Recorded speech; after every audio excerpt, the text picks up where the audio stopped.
Hello everyone पिलामाने आज आम निर्वासित बेलापर क्वेश्चन आंसर डिस्कशन करबा। प्रथम बिट क्वेश्चन डिस्कशन करबा। तो फर्स्ट क्वेश्चन हेउछि निर्वासित व्यक्तिटी केउ आड़को देखुदेला तळको उपरको आगपटको ना चौदिगको। आंसर हेउछि निर्वासित व्यक्तिटी चौदिगको देखुथिला। निर्वासित व्यक्तिटी चौदिगरे जहा सब देखुथिला से सबुर से कोन बोली भाबुथिला। आंसर हेउछि निर्वासित व्यक्तिटी चौदिगरे जहा सब देखुथिला से सबुर से अधेश्वर भाबुथिला। निर्जन द्वीपरे निर्वासित व्यक्तिटी पाखरे केते लोक थिले? अल्प लोक, बहु लोक, आउ जणे लोक ना किछि लोक नथिले। आंसर हेउछि किछि लोक नथिले। निर्जन द्वीपरे निर्वासित व्यक्तिटी पाखरे किछि लोक नथिले। कीट पतंग पक्षी केसरी करी ओ पशु ए सबु काहार सृष्टि थिला बोली से भाबुथिला। आंसर हेउछि भगवानकर सृष्टि थिला बोली से भाबुथिला। मुनि नयन को किए मोहित करछि? विजनता, करताଳି ध्वनि, शंख ध्वनि ना कोलाहल ध्वनि। आंसर हेउछि मुनि नयन को विजनता मोहित କରିଛି। କେଉଁଠାରେ ବାସ କରିବା ବରଂ ଭଲ ବୋଲି ସେ ବିଚାର କରିଛି? ରଣକ୍ଷେତ୍ରରେ, ସାଗର ବକ୍ଷରେ, ଅରଣ୍ୟରେ ନା ମହାକାଶରେ? ଆନ୍ସର ହେଉଛି ରଣକ୍ଷେତ୍ରରେ ବାସ କରିବା ବରଂ ଭଲ ବୋଲି ସେ ବିଚାର କରିଛି। ନେକ୍ସଟ କ୍ୱେଶ୍ଚନ, ନିର୍ବାସିତ ବ୍ୟକ୍ତିଟି ଏ ଭୀମସ୍ଥଳେ କାହାକୁ ଅଧମ ଗତି ବୋଲି କହିଛି? ସନ୍ତାନ ପ୍ରାପ୍ତି, ରାଜ୍ୟ ପ୍ରାପ୍ତି, କନ୍ୟା ପ୍ରାପ୍ତି ନା ଭୂମି ପ୍ରାପ୍ତି? ଆନ୍ସର ହେଉଛି ରାଜ୍ୟ ପ୍ରାପ୍ତି। ନିର୍ବାସିତ ବ୍ୟକ୍ତିଟି ଏ ଭୀମସ୍ଥଳେ ରାଜ୍ୟ ପ୍ରାପ୍ତିକୁ ଅଧମ ଗତି ବୋଲି କହିଛି। ସୁନ୍ଦର ଦେବତୁଲ୍ୟ କାହାକୁ କୁହାଯାଇଛି? ପଶୁଙ୍କ ମୁହଁ, ଅସୁର ମୁହଁ, ନର ଆନନ ନା ବିଷଣ୍ଣ ବଦନ? ଆନ୍ସର ହେଉଛି ନର ଆନନକୁ ସୁନ୍ଦର ଦେବତୁଲ୍ୟ କୁହାଯାଇଛି। ନିର୍ବାସିତର କେଉଁ ବାରତା ନଜୀବ ଜନ ସମୀପ?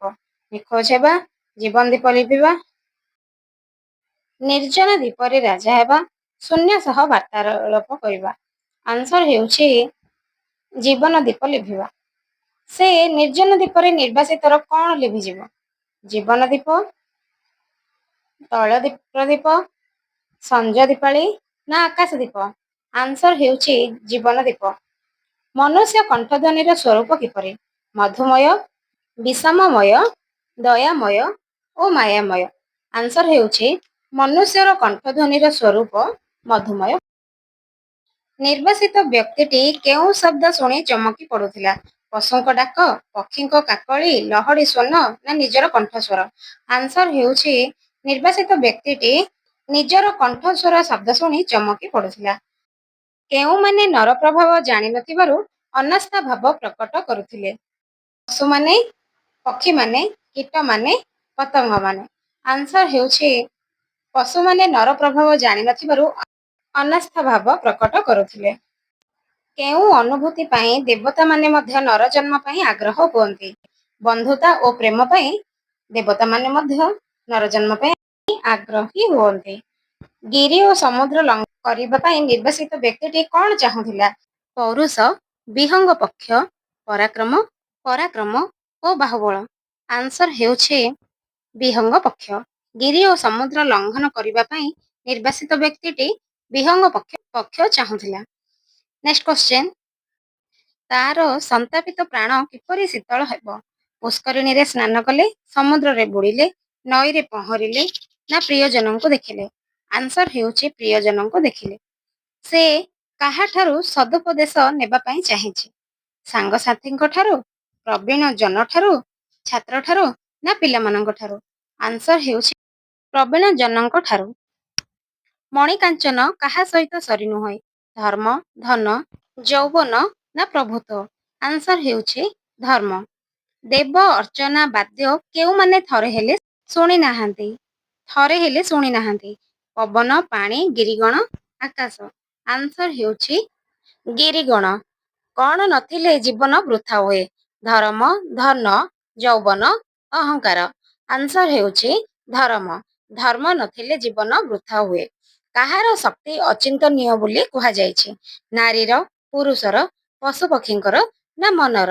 ଆନ୍ସର ହେଉଛି ମନର ଶକ୍ତି ଅଚିନ୍ତନୀୟ ବୋଲି କୁହାଯାଇଛି। କ୍ଷଣ ମାତ୍ରକେ ମନ କ'ଣ ଦର୍ଶନ କରେ? ଅନନ୍ତ ଆକାଶ, ଅନନ୍ତ ସାଗର, ଅପରିସୀମା ବିଶ୍ୱ ଭୁବନ, ବିପୁଳ ବନାନୀ। ଆନ୍ସର ହେଉଛି ଅପରିସୀମା ବିଶ୍ୱଭବନ। ନିର୍ବାସିତ ବ୍ୟକ୍ତିଟି ନିଜକୁ କାହାର କ୍ରୀଡ଼ନକ ବୋଲି କହିଛି? ଜଳର, ବାୟୁର, ପାହାଡ଼ର ନା ନିର୍ଜନତାର? ଆନ୍ସର ହେଉଛି ନିର୍ବାସିତ ବ୍ୟକ୍ତିଟି ନିଜକୁ ବାୟୁର କ୍ରୀଡ଼ନକ ବୋଲି କହିଛି। କ'ଣ ବହି ଆଣିବା ପାଇଁ ବାୟୁକୁ ଅନୁରୋଧ କରାଯାଇଛି? ସ୍ୱଦେଶ ସୁସମାଚାର, ଫୁଲର ସୁରଭି, ପ୍ରଶ୍ୱାସ ବାୟୁ ନା ଭୀଷଣ ଝଟିକା?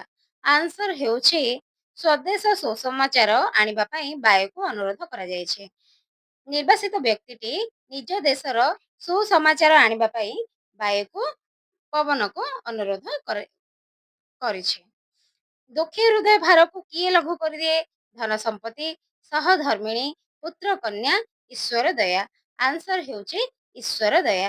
ଯେତେ ଆମ ମନ ହୃଦୟ ଦୁଃଖରେ ଥିଲେ ମଧ୍ୟ ଈଶ୍ୱରଙ୍କ ଯଦି ଦୟା ହୁଏ ତାହେଲେ ଆମ ଦୁଃଖୀ ହୃଦୟର ଭାରାଟା ଯାହା ଅଛି ସେ କମିଯାଏ ବା ଦୁଃଖୀ ହୃଦୟ ଭାରକୁ ଈଶ୍ୱର ଦୟା ଲଘୁ କରିଦିଏ। ନିଜକୁ ଚୌଦିଗର ଅଧୀଶ୍ୱର କହିବା ଭିତରେ ତାର କେଉଁ ମନୋଭାବ ପ୍ରକାଶ ପାଇଛି? ଅହଙ୍କାର, ବିନମ୍ରତା, କରୁଣା ନା ପ୍ରେମ? ଆନ୍ସର ହେଉଛି ଅହଙ୍କାର। ନିଜକୁ ଚୌଦିଗର ଅଧୀଶ୍ୱର କହିବା ଭିତରେ ତାର ଅହଙ୍କାର ମନୋଭାବ ପ୍ରକାଶ ପାଇଛି। ଭିଡ଼ିଓଟି ଭଲ ଲାଗିଲେ ଲାଇକ୍, ସେୟାର ଆଣ୍ଡ ଚ୍ୟାନେଲକୁ ସବସ୍କ୍ରାଇବ କରନ୍ତୁ। ଏହି ଚ୍ୟାନେଲରେ +2 ଫାର୍ଷ୍ଟ ଇୟର ଆଣ୍ଡ ସେକେଣ୍ଡ ଇୟରର ଅଲ୍ ସବଜେକ୍ଟର କ୍ଲାସ୍ ଡିସ୍କସନ୍ ହେବ ଏବଂ କ୍ୱେଶ୍ଚନ୍ ଆନ୍ସର ମଧ୍ୟ ଡିସ୍କସନ୍ ହେବ ଏବଂ ଯେକୌଣସି ନୋଟିଫିକେସନ୍ ଆସିଲେ ଏହି ଚ୍ୟାନେଲରେ ତୁମେମାନେ ପାଇପାରିବ।